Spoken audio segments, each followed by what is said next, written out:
হিন্দুরা তারা ভিতরে ভিতরে ঠিকই হিন্দু এবং তাদের হিন্দুত্ববাদী চেতনা আছে। তারা সেই ভারতবর্ষকে, তাদের হারিয়ে যাওয়া ভারতবর্ষ, অল ইন্ডিয়া যাকে বলা হয় মহাভারত, সেই বেদের মহাভারত, তো সেই মহাভারত নির্মাণের কল্পনা স্বপ্ন দেখে। তো কাজেই এই যে ধর্মনিরপেক্ষতা, আর মুসলমানদের ভিতরেও বিরাট একটা সংখ্যক মুসলমান তারা বিশ্বাস করে পুরো মুসলিম উম্মাহ একটা উম্মাহ, সমগ্র বিশ্ব মানবতার জন্য কোরআন নাজেল হয়েছে। তাহলে কোরআনের বিধান আমাদেরকে অবিসম্ভাবীভাবে ফলো করতে হবে। তো এখানে ধর্মনিরপেক্ষতার এই বলি রাজনৈতিক স্বার্থ উদ্ধারের জন্য কিছুদিন টিকবে, ফাইনালি টিকবে না। তো এই জন্য আপনারা বলেন যে বামরা দীর্ঘদিন কলকাতা পশ্চিমবঙ্গে রাজনীতি করেছে, তো তাহলে বামদের পুরো স্লোগান, এফোর্ট, সমস্ত লেখা জোকা আলোচনা ছিল ধর্মনিরপেক্ষ হও, জনগণ কিন্তু হয়নি। কেন হয়নি?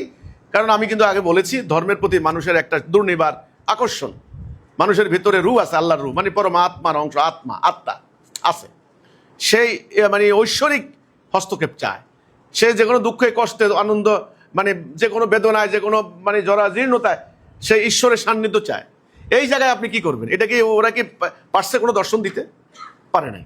সেজন্য আমি বলি যে পশ্চিমবঙ্গে বামদের এত রাজত্ব গেল, এত শাসন গেল, ওরা কিন্তু ধর্মনিরপেক্ষ তা পারে নাই। তো মানুষ আবারও মানে ধর্মের জায়গায় গেছে। কিন্তু দুঃখজনক কথা হলো, ধর্মের বিকৃত শিক্ষা, আজকে যে দলগুলি সেখানে রাজনীতি করছে ধর্মকে নিয়ে, এটা ধর্মের আসল শিক্ষা নয়, আসল মেসেজ নয়, অধর্মের বিরুদ্ধে ধর্মের জয়গান নয়। এটা হলো বিভিন্ন ইস্যু ভিত্তিক আন্দোলন করে ক্ষমতায় যাওয়ার একটা ফন্দি ফিকির। এই ফন্দি ফিকির ছাড়া এর ধর্মের কিছু নাই। এই হলো আমার কথাটা, যে পশ্চিমবঙ্গে আপনার হলো বাম, তৃণমূলও কিন্তু বাম দ্বারা কিছুটা ইয়ে ছিল। তারা কিন্তু সত্যিকার অর্থে মানুষের ভিতর থেকে ধর্মীয় সেন্টিমেন্ট নির্মূল করতে পারেননি। মানুষ আবারও সেই ধর্মের দিয়ে গেছে। এখন এখানে মুসলমানদেরকে এই বাস্তবতা স্বীকার করতে হবে।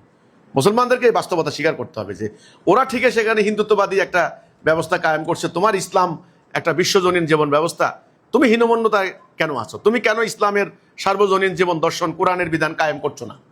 এটা এখন মুসলমানদেরকে বুঝতে হবে।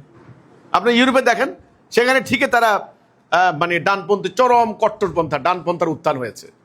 ওই যে ইংলিশ ডিফেন্স লিগ কেন ডিফেন্স, মানে এখন সেখানে আন্দোলন হচ্ছে। এবারে গতকালকে একটা বিরাট আন্দোলন হয়েছে মুসলমানদের বিরুদ্ধে।